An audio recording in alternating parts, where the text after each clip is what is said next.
Silchar news 24 আপনাদেরকে স্বাগতম জানাই। আজ হলো 30 জুন সোমবার। আজকের কয়েকটি বিশেষ গুরুত্বপূর্ণ খবর নিয়ে আসলাম। আজকের প্রথম খবরটি হলো ঘরেতে এলপিজি রন্ধন গ্যাস সিলিন্ডার থাকা সকলদের জন্য এসেছে একটি জরুরি খবর। ইতিমধ্যে রাজ্যের প্রতিটি জেলা অনুযায়ী প্রকাশ করা হয়েছে এলপিজি রন্ধন গ্যাস সিলিন্ডারের নতুন মূল্যের তালিকা অনুযায়ী কাছাড় জেলায় প্রতিটি রন্ধন গ্যাস সিলিন্ডারের মূল্য রয়েছে 987 টাকা 50 পয়সা এবং হাইলাকান্দি জেলায় 996 টাকা এবং শ্রীভূমি জেলাতে 987 টাকা 50 পয়সা। আপনাদের এলাকাতে রান্নার গ্যাস সিলিন্ডার কত দিয়ে কিনছেন কমেন্টে নিশ্চয় জানাবেন।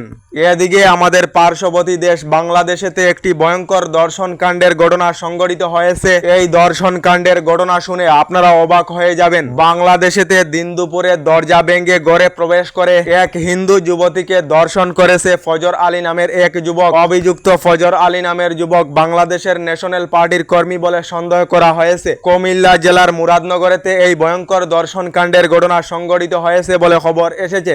এদিকে রাজ্যের শিক্ষক সকলদের জন্য শিক্ষা বিভাগের তরফ থেকে কঠোর নির্দেশনা জারি করা হয়েছে। এবার থেকে শিক্ষক শিক্ষিকা সকলেরা 9 ঘটিকার পূর্বেই বিদ্যালয়েতে উপস্থিত হতে হবে। বিদ্যালয়ে উপস্থিত হয়ে সঙ্গে সঙ্গে শিক্ষা সেতু অ্যাপেতে তথ্য দিতে হবে। বিদ্যালয়ের অন্য কর্মচারীরা সকাল 10টা থেকে বিকাল 4টা 30 মিনিট পর্যন্ত বিদ্যালয়েতে উপস্থিত থাকিতে হবে। বিদ্যালয়েতে শিক্ষক উপস্থিতি নিয়ে শিক্ষা বিভাগের তরফ থেকে কঠোর নির্দেশনা জারি করা হয়েছে।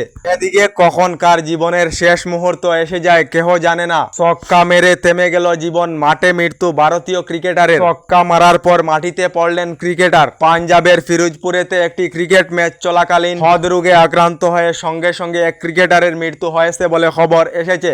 এদিকে বরাক উপত্যকার ট্রেন যাত্রী সকলদের জন্য এসেছে একটি ভালো খবর। বদরপুর লামডিং হিল সেকশনে আজ সোমবার থেকে সবকটি ট্রেন স্বাভাবিকভাবে চলাচল করবে। টানা 7 দিনের পর বদরপুর লামডিং হিল সেকশনে সবকটি ট্রেন স্বাভাবিকভাবে চলাচল করবে বলে জানানো হয়েছে। এদিকে আসাম এপিডিসিএল এর গ্রাহক সকলদের জন্য এসেছে একটি ভালো খবর। প্রচন্ড গরমের মধ্যে আপনাদের এলাকাতে কারেন্ট যায় নাকি? গ্রাহকদের বিদ্যুতের যে কোনো সমস্যা সমাধান করার জন্য রাজ্যের 126টি সমষ্টির জন্য বিদ্যুৎ বিভাগের তরফ থেকে টোল ফ্রি অভিযোগ নাম্বার দেওয়া হয়েছে।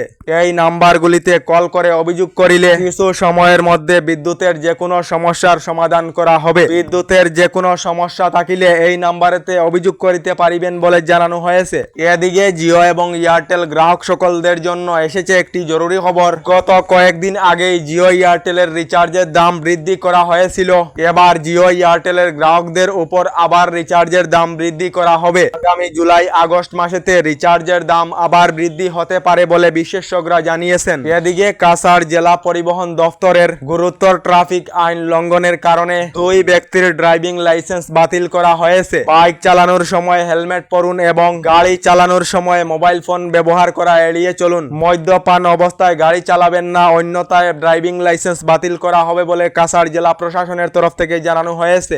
এদিকে আগামী বছরের 1 এপ্রিল থেকে জনগণনা শুরু হবে। তবে প্রথম পর্যায়ে গৃহ গণনা দিয়ে সেন্সাসের কাজ আরম্ভ হবে, যার জন্য বিভিন্ন রাজ্যগুলিকে কেন্দ্রের তরফ থেকে চিঠি পাঠানো হয়েছে। এদিকে আধার কার্ড নিয়ে মুখ্যমন্ত্রী ডক্টর হিমন্ত বিশ্ব শর্মার বড় ঘোষণা। আধার কার্ডের অধীনে বহু সুবিধা লাভ করে থাকে নাগরিকে, যার জন্য এবার থেকে আধার কার্ড নিতে হলে লাগবে জন্মের প্রমাণপত্র। রাজ্য সরকারের ক্যাবিনেট বৈঠকের পর সংবাদ মাধ্যমে ঘোষণা রাজ্যের মুখ্যমন্ত্রী ডক্টর হিমন্ত বিশ্ব শর্মা। এদিকে এখনো সরকারি ঘর লাভ না করা সকলদের জন্য এসেছে একটি ভালো খবর। সরকারি ঘরের জন্য আবেদন না করা সকলেরা শীঘ্রই সরকারি ঘরের জন্য আবেদন করে নিন। নতুন করে রাজ্যের 3,76,000 পরিবারদেরকে সরকারি ঘর প্রদান করা হবে বলে রাজ্য সরকার থেকে জানানো হয়েছে। আমাদের ডেইলি খবরগুলি ভালো লাগলে আমাদের ভিডিওতে লাইক দিয়ে চ্যানেলটিকে সাবস্ক্রাইব করে নেবেন।